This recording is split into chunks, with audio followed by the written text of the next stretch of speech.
আজি শ্ৰী শ্ৰী মহাবীৰ হনুমানৰ জন্মদিন আৰু এই জন্মদিন আমাৰ এই হনুমান মন্দিৰত আমি বিগত 2021 চনৰ পৰাই কৰি আছোঁ আৰু প্ৰত্যেক বছৰে এওঁৰ জন্মোৎসৱত যথেষ্ট মানুহৰ ভিৰ দেখা যায় আৰু এইটোৱে বুজায় যে হনুমান জয়ন্তীত আমাৰ মানুহৰ যে হনুমানৰ প্ৰতি যে এটা আস্থা, তেওঁৰ প্ৰতি ভক্তি, তেওঁৰ প্ৰতি শ্ৰদ্ধা যথেষ্ট আগবাঢ়িছে আৰু আমাৰ অঞ্চলৰ সনাতন ধৰ্ম যে যথেষ্ট অগ্ৰগতি হৈছে সেইটোৱে সূচায়।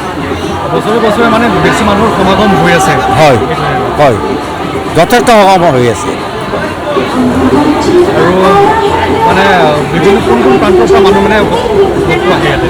আমাৰ এতিয়া খুব বেছি মানুহ আহে আপোনাৰ ছয়গাঁও, মিৰ্জা, বিজয়নগৰ, ইপিনে আপোনাৰ ধূপধৰা, দুধনৈ, ৰমজুলি আৰু আমাৰ অঞ্চলতো কথা ক'বই নালাগে আমি, এইটোতো আছেই আৰু আনকি আপোনাৰ আজিৰাৰ পৰাও বহুত মানুহ আহে, গুৱাহাটীৰ পৰাও বহুত মানুহ আহে আৰু তেওঁলোকৰ যিবিলাক মনোকামনা সেইবিলাক সিদ্ধি হৈছে আৰু দিনক দিনে আমাৰ এই ভগৱান মন্দিৰ হনুমান মন্দিৰত আস্থা মানুহৰ প্ৰতি যথেষ্ট আগবাঢ়িছে।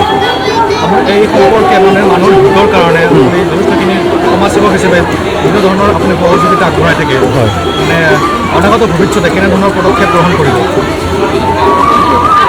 এইটো চাওক, ভগৱানৰ ওচৰত প্ৰাৰ্থনা কৰিম যে আমাৰ অঞ্চলৰ মানুহৰ অন্তৰত ভক্তিৰ যিটো প্ৰবাহ সেইটো যিমানে আগবাঢ়িব আৰু মোৰ ফালৰ পৰা যিখিনি কৰিব লাগে এই ক্ষেত্ৰত মই কৰি যাম, এইটোৱে মোৰ বিশ্বাস।